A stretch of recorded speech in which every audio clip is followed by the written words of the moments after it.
السلام عليكم ورحمة الله وبركاته. الحمد لله رب العالمين، والصلاة والسلام على نبينا محمد وعلى آله وصحبه أجمعين، أما بعد. أيها الرئيس المؤقر وأيها الحفل الكريم، أول ما أقوم هنا أشكر الله عز وجل على ما أتاح لنا هذه الفرصة القيمة التي بها نجدد إيماننا ونزيد فيه، فلله الحمد أولا وآخرا. ثم أشكر المملكة العربية السعودية، مملكة التوحيد ومملكة الوسطية والاعتدال، على ما بذلت وتبذل جهودها في نشر دعوة التوحيد، دعوة القرآن والسنة على منهج سلف الأمة. ثم أخص الجامعة الإسلامية والجامعات السعودية بالعموم بالشكر الجزيل من أعماق قلبي التي ربتنا واهتمت بنا حق الاهتمام. أيها الحفل الكريم، بهذه المناسبة أذكر السنوات التي قضينا في المدينة طابة الطيبة في المملكة العربية السعودية متمتعين بالإيمان والسبط المباركة، وعايشنا مع الأساتذة الأجلاء الذين تتلمذنا عليهم واستفدنا منهم في باب الخلق قبل العلم.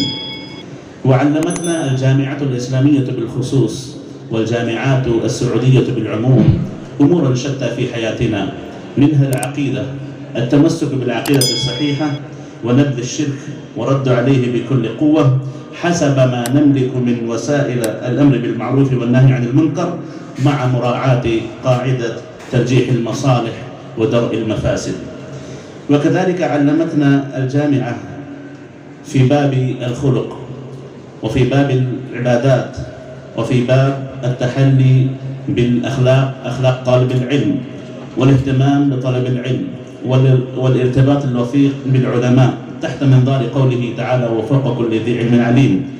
وما علمنا في نشر العلم النافع بواسطة الخطب والمواعظ والدروس والدورات العلمية وغيرها، ولا سيما بعملنا الصالح والخلق الحسن، امتثالا لقوله تعالى: فبما رحمة من الله لنت لهم ولو كنت فظا غليظ القلب لانفضوا من حولك، وقوله تعالى: وإنك لعلى خلق عظيم.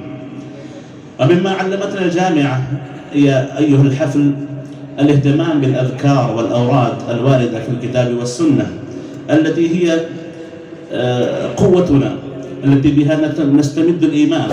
فنرجو من الله التوفيق والسداد في هذا كله، أن نطبق ما تعلمنا في جامعاتنا وما أخذنا منهم. وأخيرا أرجو من القائمين على مثل هذه البرامج أن يزيدوا في إقامة الدورات العلمية في الأمكنة المختلفة في أنحاء الهند على الموضوعات المحتاج إليها، ولا سيما في مثل هذه الأوضاع الراهنة في الهند في هذه الأيام، حيث يحتاج كل منا المناصرة والمعاضدة والمناصحة. وأسأل الله عز وجل أن يوفقنا لما فيه الخير والتقى، وصلى الله وسلم على نبينا محمد وعلى آله وصحبه أجمعين، والسلام عليكم ورحمة الله وبركاته. جزا الله الشيخ طارق سوداجر المدني على بيان أهداف الجامعات السعودية